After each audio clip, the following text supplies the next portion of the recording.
பாட்டி வந்து ராகவ் கிட்ட கேட்குறாங்க, இந்த மாதிரி அபி வந்தா எனக்கு ரொம்ப நல்லாயிருக்கும். வீட்டுக்கும் எனக்கு ஒத்தாசையா இருப்பா, ஆஃபீஸ்ல ஒத்தாசையா இருப்பா அப்படின்னு சொல்றாங்க.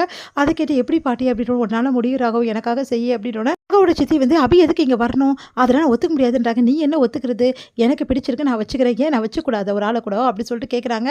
உடனே வந்து பாட்டி வந்து பேசுறத பார்த்துட்டு செம்மையா டென்ஷன் ஆயிடுறாங்க. அவங்க சித்தி, ராகவோட சித்தி. அடுத்து வந்து ராகவ் வந்து பாட்டி அது வந்து பாட்டி ப்ளீஸ் எனக்காக செய் உன்னால முடியும் அப்படின்னு சொல்லிட்டு சொல்றாங்க.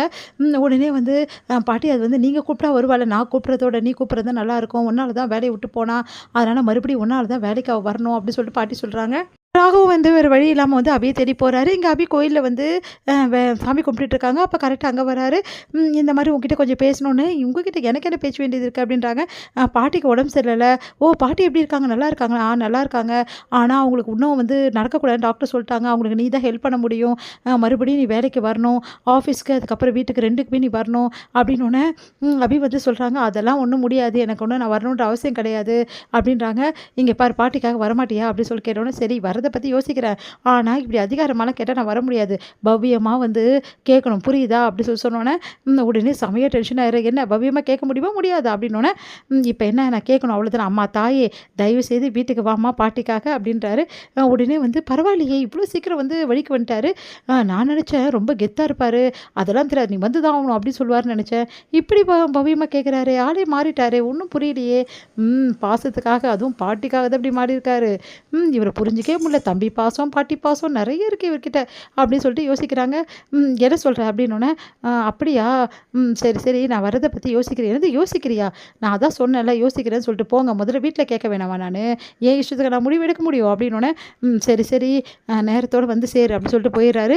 உடனே வீட்டில் வந்து கேட்குறாங்க, இந்த மாதிரி வீட்டில் வந்து இந்த மாதிரி பாட்டிக்கு ரொம்ப உடம்பு சரியில்லை, என்னால் தான் அவங்களுக்கு அந்த மாதிரி அடிபட்டுச்சு, அதனால் நான் போகணும் அப்படின்னு சொல்லிட்டு வீட்டில் கேட்டோன்னே முதல்ல எல்லோரும் வந்து ஒத்துக்க மாட்டேங்கிறாங்க. அதுக்கப்புறம் அப்படி சொல்கிறாங்க, ப்ளீஸ் தயவுசெய்து ஒத்துங்கங்கப்பா ப்ளீஸ்ப்பா பாவம்பா பாட்டி அப்படின்னோடனே, சரிம்மா அப்படி சொல்லிட்டு அவரும் சொல்கிறாரு. இங்கே வந்து அணு கிட்ட கேட்குறேன், அணு வந்து எப்படி உனக்கும் அவருக்கும் தான் ஒத்து வராதுல, ராகவுக்கும் உனக்கும், அதெல்லாம் நான் பார்த்துக்கிறேன், அங்கே போனால் தான் சீக்கிரமாக உன்னை அந்த வீட்டில் சேர்க்க முடியும் புரியுதா? அதே டைமில் நம்மக்கிட்ட காசு இல்லை, நிறைய காசு சேர்க்கணும், உன் கல்யாணத்தை நடத்தணும், இதுக்கெல்லாம் என்ன பண்ணுறது அப்படி சொல்லிட்டு யோசிச்சோன்னே, சரி நீ உன் இஷ்டம் அப்படி சொல்கிறாங்க. சரின்னு சொல்லிட்டு அபி வந்து அந்த வீட்டுக்கு போகிறதுக்காக எல்லா ஏற்பாடும் பண்ணுறாங்க. இங்கே வந்து இந்த மாதிரி அபி வந்து வீட்டுக்கு கண்டிப்பாக வருவா அப்படின்னு சொல்லிட்டு ராகவ் வந்து பாட்டிக்கிட்ட சொல்கிறாங்க. பாட்டி வந்து ரொம்ப நேரம் எதிர்பார்த்துக்கிட்டே இருக்காங்க. ஆனால் அபி வரவே வரல. ராகவ் நீ பொய் சொன்னியா? என்னை சமாதானப்படுத்தன்னு பொய் சொன்னேன், கண்டிப்பாக அபி வரமாட்டேன் எனக்கு நல்லா தெரியும், நீ தான் அபி வர விடாமல் பண்ணியிருப்ப அப்படின்னு சொல்லிட்டு மனசு கஷ்டப்படுறாங்க. அபி வரமாட்டேங்கிறாள்னு சொல்லிட்டு பாட்டி காத்துட்ருக்காங்க. வழி மேலே விழி வச்சு வந்து வாசலே பார்த்துட்ருக்காங்க. இது எல்லாம் பார்க்குற வந்து முரளி வந்து சமைய டென்ஷனர், இதை விடவே கூடாது, அபி இங்கே வேலைக்கு வரவே கூடாது, எப்படியாவது போய் அபி தடுத்து நிறுத்துறோம் அப்படின்னு சொல்லிட்டு கிளம்புறாரு. கரெக்டாக முரளி ஒரு வழியாக கிளம்புறாரு, இன்னொரு வழியாக வந்து அபி வந்துட்டுருக்காங்க. அடுத்து வந்து முரளியும் அபியும் வந்து மீட் பண்ணாமல் அப்படியே ஒருத்தர் பார்க்காம போயிடுறாங்க. அபி வந்து உள்ளே வராங்க. உள்ளே வரும்போது கரெக்டாக வந்து அங்கே வேலையாட்கள் வந்து படம்லாம் தொடச்சிட்டு இருக்காங்க. அப்போ கீழே விழப்போகுது. அபி வந்து ஐயோ படம் முடிஞ்சிச்சு அவ்வளோதான் அப்படின்னு சொல்லிட்டு பாட்டி சொன்னோன்னே கரெக்டாக அபி வந்து அதை தாங்கி பிடிக்கிறாங்க. ரொம்ப சந்தோஷப்படுறாங்க பாட்டி.